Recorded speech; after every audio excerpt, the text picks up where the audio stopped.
अब सुनिए श्रावण मास महात्म्य कथा अध्याय 19। इस अध्याय में श्रवण करेंगे एकादशी व्रत के बारे में। भगवान श्री सदाशिव ने कहा, हे सनत कुमार, सावन महीने के दोनों पक्षों की एकादशी तिथि के दिन जो क्रिया करनी होती है, अब मैं उसके संबंध में बतलाऊंगा, उसे तुम ध्यान पूर्वक सुनो। हे महामुने, इस व्रत के संबंध में मैंने आज तक किसी को नहीं बतलाया। यह व्रत गुप्त, योग, उत्तम, महान, पुण्य तथा पाप ताल को समूल नष्ट करने वाला है। मनुष्य को उनके मनवांछित फल की प्राप्ति होती है। श्रावण मास में किए गए पापों का नाश करने वाला तथा सब व्रतों में उत्तम यह पवित्र एकादशी का व्रत है। हे वत्स, इसके संबंध में मैं तुम्हें सब कुछ बतलाऊंगा, तुम ध्यान पूर्वक इसे सुनो। दशमी के दिन प्रातःकाल स्नान करके पवित्र होकर गुरुदेव की आज्ञा से वेद वेता, पुराण ज्ञाता, जितेंद्रिय द्विजों का पूजन करना चाहिए। देवेश भगवान श्री विष्णु की 16 उपचारों से पूजा करके उनसे प्रार्थना करनी चाहिए। हे पुंडरीकाक्ष, मैं आने वाली एकादशी को निराहार रहूंगा, उससे अगले दिन भोजन करूंगा। हे अच्युत, आप मेरी रक्षा करें। हे वृप, उस दिन गुरुदेव तथा अग्नि के समीप नियम से भूमि पर सोना चाहिए। काम और क्रोध त्याग कर एकादशी के दिन प्रातःकाल भगवान केशव में चित लगाकर अथवा अन्य कार्य करते हुए श्रीधर का जाप करते रहना चाहिए।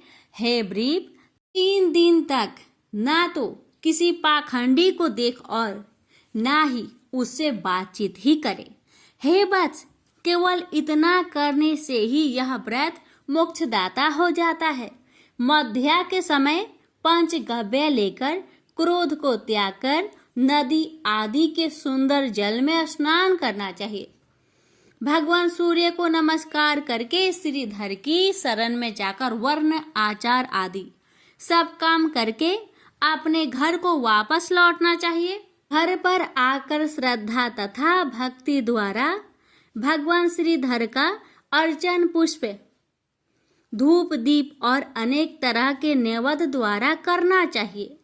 रात में गीत, वाद्य तथा कथा सुननी चाहिए और जागरण करना चाहिए। पहले कलश स्थापन करके पंचरत्न और सोने को कलश में रखकर श्वेत चंदन से पूजा करनी चाहिए और फिर कलश के 2 श्वेत वस्त्रों से ढक देना चाहिए। देवो देवेश की प्रतिमा शंख, चक्र तथा गदा युक्त करके उसकी स्वविधि पूजा करके द्वादशी के दिन प्रातःकाल करके श्रीधर नाम का जाप करना चाहिए। शंख, चक्र, गदा तथा पद्मधारी भगवान देवो देवेश की पूजा करके ब्राह्मण को सोने की दक्षिणा सहित कलश देना चाहिए। यह घड़ा दान सहित ब्राह्मण को देते समय इस प्रकार कहना चाहिए, भगवान श्रीधर जी, आप प्रसन्न होकर मुझे उत्तम लक्ष्मी दीजिए। यूं कहकर जगत गुरु श्रीधर का अर्चन करके श्रेष्ठ द्विजों को भोजन करवाकर अपनी शक्ति के अनुसार दक्षिणा देनी चाहिए। अपने नौकर चाकरों को भोजन करवाकर गौ को चारा डालने चाहिए।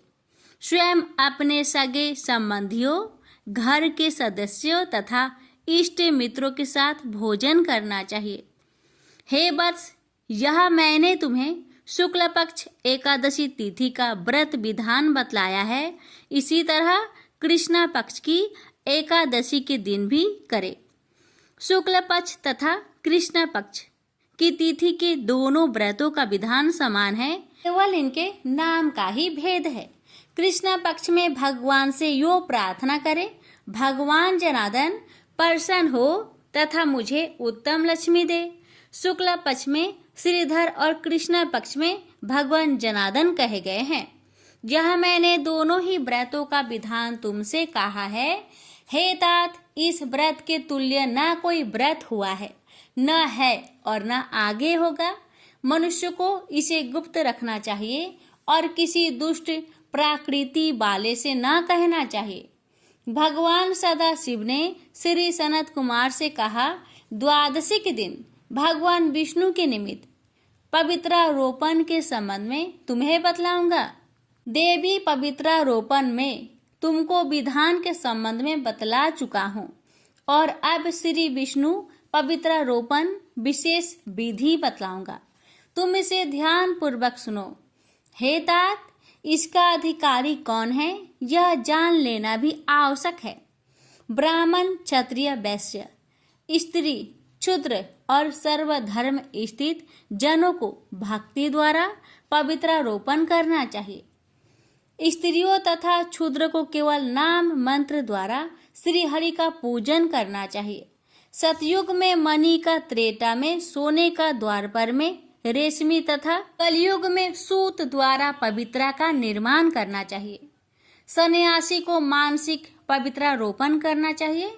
पवित्रों को बांस के पात्र में रखे तथा कपड़े से ढककर भगवान श्रीधर के सम्मुख रखकर कहे, हे प्रभु, आपने क्रियालोपार्थ पवित्रा को ढका है। हे देव, मेरे काम में विघ्न ना हो। हे नाथ, आप मुझ पर दया करें। हे देव, आप सब तरह से मेरी गति है। हे जगतपते, आपको मैं इस पवित्रा द्वारा प्रसन्न करता हूँ। हे देवेश, आज से लेकर वर्ष भर तक व्रतनाशक काम, क्रोध आदि ना हो। हे देवेश, आप अब तक मेरी सुरक्षा करें जब तक कि मेरा व्रत पूर्ण न हो जाए। मैं आपका भक्त हूँ, आपको नमस्कार है। इस तरह भगवान श्रीधर से प्रार्थना करनी चाहिए। कलश पर बांस के पात्र में रखे पवित्र की नम्रता पूर्वक इस प्रकार प्रार्थना करनी चाहिए, हे पवित्रा, 1 वर्ष तक की अर्चन से प्रसन्न होकर आप विष्णु लोक से यहाँ आई, अतः आपको नमस्कार है। हे देव, विष्णु से उत्पन्न रमणीय तथा पाप नाशक सब इच्छाओं के परदाता आपके शरीर में पवित्रा को धारण करता हूँ। हे देवेश, हे पूर्ण पुरुष उत्तम, आप मेरे द्वारा निमंत्रित हैं, अतः आपका पूजन करूँगा। आप मेरे समीप्य हो, आपको नमस्कार है। हे देव, कल प्रातः काल आपके निमित्त इस पवित्रा को अर्पण करूँगा। फिर पुष्पांजलि देनी चाहिए तथा रात में जागरण करना चाहिए। एकादशी के दिन अधिवासन करके द्वादशी के प्रातः काल पूजन करना चाहिए। गंध, द्रुबा, चावल तथा हाथ में पवित्रा को ग्रहण करके कहना चाहिए, हे देवों के देव, आपको नमस्कार है। इस पूजा को आप स्वीकार करें। 1 वर्ष तक पुण्य फलप्रद पवित्रा से निवेदन करना चाहिए। आप मुझे पवित्र करें। हे देव, मैंने आज तक जो पाप किए हैं उसके सुप्रसाद द्वारा मैं उन पापों से मुक्त होऊं। मूल मंत्र द्वारा पवित्रा को पूटित कर नैवेद्य देना चाहिए। निरांजन तथा प्रार्थना करनी चाहिए।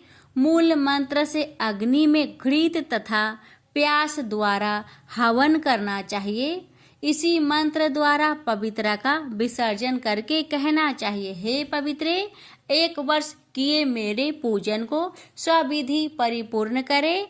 हे पवित्रे, विसर्जित हो विष्णु लोक को जाए। तो कहकर ब्राह्मण को दे देना चाहिए या जल में डाल देना चाहिए।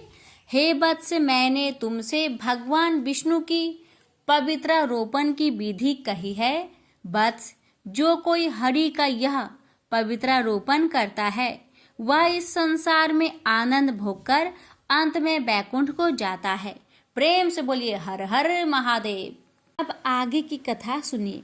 नारद जी ने कहा, हे भगवान, रति और गणों के साथ काम के चले जाने पर क्या हुआ? कृपया आप उस चरित्र को सुनाइए। ब्रह्मा जी बोले, हे नारद, काम के चले जाने पर श्री महादेव जी में अपनी पूर्ण भक्ति न पाकर बड़ा दुखी हुआ। तथा उन्हें जो मोहित करा देने का मेरा अहंकार था वह भी चूर्ण हो गया। परंतु मैं यह विचार करता ही रहा कि ऐसी क्या युक्ति करूं कि जिससे महात्मा शिवजी स्त्री ग्रहण ही कर ले। मैंने शिव आत्मा विष्णु का स्मरण किया। पीतांबरधारी श्रीहरि शीघ्र ही मेरे पास प्रकट हो गए। मैंने उन पीतांबरधारी चतुर्भुज भगवान की जल भरे नयनों और गदगद वाणी से स्तुति की। उससे प्रसन्न हो भगवान विष्णु मुझसे बोले, हे विधे, हे ब्राह्मण, हे महायज्ञ, हे लोकों के कर्ता, तुम धन्य हो। कहो किस लिए मेरा स्मरण किया है? तुमको ऐसा कौन सा बड़ा दुख हुआ है जो तुम मेरा स्मरण किए हो? मुझसे कहो, मैं तुम्हारा वह सब दुख नाश करूँगा। अब एक दीर्घ निश्वास लेकर हाथ जोड़कर मैंने देवाधिदेव विष्णु से कहा, हे रमानाथ, हे मनोकामना देने वाले, मैंने रुद्र के सम्मोहनार्थ सपरिवार मार्गन और बसंत के साथ काम को भेजा था, परंतु सब निष्फल हुआ। तब शिव तत्व विशारद अखिल ज्ञानी श्री हरि जी मेरे वचनों को सुनकर विस्मित हो मुझसे बोले, हे पितामह, ऐसा तुम क्यों करना चाहते हो? पहले अपना सब विचार सत्य सत्य कहो। अम्मा जी कहते हैं, तब मैंने कहा कि सृष्टि के आरंभ में जब मेरे दक्षाधिक 10 पुत्र और वाणी द्वारा एक सुंदर कन्या उत्पन्न हुई और छाती से धर्म, मन से काम और देह से बहुत से प्राणी उत्पन्न हुए, तब उस कन्या को देखकर मुझे मोह उत्पन्न हो गया और उसकी माया से मोहित होकर मैंने उस कन्या को कुदृष्टि से देखा। तब उसी समय महादेव जी ने आकर मुझे और मेरे पुत्र को बहुत धिक्कारा, मेरे पुत्रों के समक्ष मेरी निंदा की। इसका मुझे बहुत दुख है। केशव, अब वह भी स्त्री ग्रहण करे तब मेरा दुख दूर होगा और तब मैं सुखी होऊंगा। बस इसलिए आपकी शरण में पड़ा हूँ। हे नारद, मेरी ऐसी बात सुनकर मधुसूदन भगवान हंसे और मुझे प्रसन्न करते हुए बोले, हे विधे, आप सब लोगों के कर्ता और वेद वक्ता होकर ऐसी महामूढ़ मति वाले क्यों हो गए? हे मंदात्मन, जड़ता छोड़कर ऐसी बुद्धि मत करो। तुम रुद्र रूप शिव जी से ईर्ष्या त्याग दो। यदि तुम्हारे विचार से शिव जी को स्त्री ग्रहण करना ही है तो पार्वती के उद्देश्य से शिव जी का स्मरण कर तप करो। अपने उद्देश्य से हृदय में पार्वती का ध्यान करो। यदि वह भगवती प्रसन्न हो जाएगी तो तुम्हारे सब काम पूर्ण हो जाएंगे। वह सर्वगुण संपन्न पार्वती अवतार ले लोक में किसी की कन्या हो जाएगी और वह शीघ्र ही शिव जी की पत्नी होगी। इसलिए तुम दक्ष को आज्ञा दे दो कि वह तप करे जिसकी भक्ति से पार्वती उसके यहाँ उत्पन्न हो जाएगी। हे तात, शिवाशिव सर्वदा अपने भक्त की इच्छा अनुकूल है। क्या तुम नहीं जानते कि उनके ही दिए हुए अधिकार से आज हम तुम दोनों ऐसे हुए हैं? परंतु धन्य है शिव जी की माया जिसने तुमसे सब कुछ भुला सा दिया है। मैं, तुम और शिव सभी तो उन्हीं के स्वरूप हैं।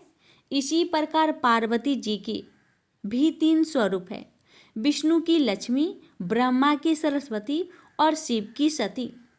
ये सब शिव जी हमको और तुमको पहले ही बतला गए हैं। उन्हीं से हम दोनों सुखी हैं। इधर जब हमने और तुमने अपना अपना कार्य आरंभ किया तो उधर कैलाश पर जाकर शंकर जी रुद्र हो गए। वहाँ उन्होंने रुद्र का अवतार लिया। अब उनको बुलाने में कुछ यत्न करना होगा। युवती से भक्ति पूर्वक तप करो, तब कहीं प्रजेश दक्ष के यहाँ सती नाम से शिवा पार्वती का अवतार होगा। करुणेश विष्णु यह कहकर वही अंतर ध्यान हो गए। मेरा अहंकार जाता रहा। नारद जी ने कहा, हे ब्राह्मण, श्री विष्णु जी के चले जाने पर क्या हुआ और आपने क्या किया, ये भी मुझे सुनाइए। ब्रह्मा जी कहने लगे कि तब मैं शंभु प्रिया देवी दुर्गा का स्मरण करने लगा। मैं उन्हें प्रणाम कर यह कहता रहा कि हे देवेश्वरी, मेरा कार्य करो। मेरी इस प्रकार की स्तुतियों से योग निद्रा चामुंडा मेरे समक्ष प्रकट हो गई। उनका कज्जल सा कांति रूप सुंदर और दिव्य था। वह 4 भुजाओं वाली सिंह पर बैठी हुई भक्तों को वर देने के लिए वर कलश हाथ में लिए चली आई। उनका शरद की चंद्रमा सा मुख और मस्तक पर चंद्रमा चढ़ाए हुए स्वरूप 3 नेत्र युक्त थे। वह सुंदर सर्वांगी कमलवक्ष चरण में और नखों की अद्भुत कांति से परिपूर्ण थी। मैंने उस शिव सती उमा को प्रणाम कर बड़ी स्तुति की और कहा कि हे जगत की प्रवृत्ति तथा सृष्टि स्थिति की देवी, तुम ही सनातनी शक्ति हो। तुम ही सबको बारंबार मोहती और त्रिलोक की रचना कर उसका संहार करती हो। इससे हे देवी, तुम गुणों से परे, योगियों से पूजित, उन्हें हृदय में वास करने वाली और ध्यान के समय उन योगियों के मार्ग में प्रकट हो जाने वाली हो। तुमको मेरा प्रणाम है। तुम ही तीनों लोकों का आदि कारण और उनसे भी परे निर्विकार सत रज तम तीनों गुणों की साम्य अवस्था स्वरूप हो। तुम ही एकमात्र संशय का कारण, स्थिति और प्रलय करती हो। हे गय ज्ञान वाली शिवे, लोक कल्याण की सृष्टि से मैं आपको प्रणाम करता हूँ। ब्रह्मा जी कहते हैं कि जब इस प्रकार मैंने स्तुति की, तब वंदनीय काली जी मुझ जगत स्पष्टता से बोली, हे ब्राह्मण, आपने किस लिए मेरी स्तुति की है? मुझे शीघ्र कहो, मैं उसे प्रसन्नता से करूँगी। तब मुझ ब्रह्मा ने कहा, हे सर्वज्ञ, मैं आपकी आज्ञा से कहता हूँ, मुझ पर कृपा कर सुनिए। मेरा यह मनोरथ मेरे मस्तिष्क से उस समय निकला था जब वे ही शिवजी रुद्र नाम से एक योगी को कैलाश पर रहने लगे। मैं निर्विकारी, निर्विकल्प और समाधि लगाकर तपस्या में लीन है और पत्नीहीन होकर भी दूसरा विवाह नहीं करना चाहते। अतः जैसे भी हो, आप उन्हें मोहित कीजिए। दूसरा कोई उनका मन हरण नहीं कर सकता। आप ही दक्ष की कन्या बनकर उन्हें मोहित कर उनकी पत्नी बन जाइए। जैसे आप ही लक्ष्मी रूप से विष्णु को प्रसन्न की है, वैसे ही शिव को भी आप ही प्रसन्न करें। फिर स्त्री के कारण ही तो वे शिव ने मेरी निंदा की। अब मैं देखता हूँ कि वे स्वयं ही कैसे स्त्री ग्रहण करेंगे। तुमको छोड़ क्या विष्णु किसी में भी उनको मोहने की शक्ति नहीं है? लक्ष्मी और कामदेव भी उन्हें नहीं मोह सकते। अतएव आप दिव्य रूप धारण कर दक्ष की कन्या बन जाइए और जब मैं अनुरोध करूं तब योगी शंकर की पत्नी बन जाइए। क्षीर सागर के उत्तरी तट पर आपकी प्राप्ति के लिए प्रजेश दक्ष तपस्या कर रहे हैं।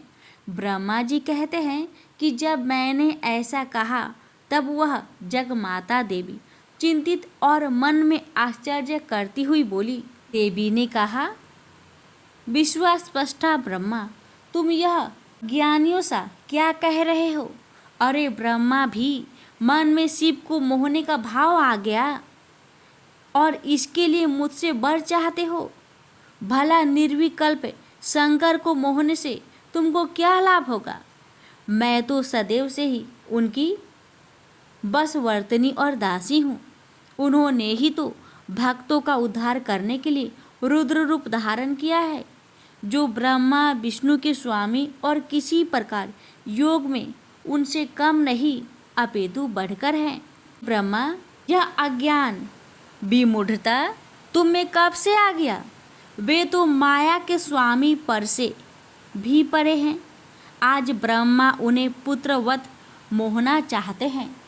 ऐसा विचार कर देवी ने सोचा, यदि इन्हें वर नहीं देती हूँ तो वेद मार्ग भ्रष्ट हो जाएगा, परंतु मुझे तो ऐसा उपाय करना ही चाहिए जिसमें शंकर जी प्रसन्न हो जाए और मुझ पर क्रोध भी ना हो। ब्रह्मा जी कहते हैं, हे नारद, ऐसा विचार कर देवी ने मन में शंकर को स्मरण किया। फिर शिव जी की आज्ञा पाकर कहा। दुर्गा बोली, हे ब्राह्मण, तुम्हारा यह कथन सत्य है कि शंकर जी को मोहने के लिए मुझ में दूना प्रयत्न उत्पन्न हो गया है। मैं इसका प्रयत्न अवश्य करूंगी जिसमें शिव जी मोहित हो स्वयं ही दूसरा विवाह कर लेवे। मैं सती रूप धारण कर जी की आज्ञानुवर्तिनी होंगी। मुझे विश्वास है कि मैं सेवा करके शिव जी को अपने बस में कर लूँगी। हे ब्रह्म से ऐसा कहकर जगदम्बिका का शिवा वहीं अंतर्ध्यान हो गई। मैं देखता ही रह गया। जब वे अलक्ष्य हो गए तब मैं अपने पुत्र के पास गया और सारा वृत्तांत कहा।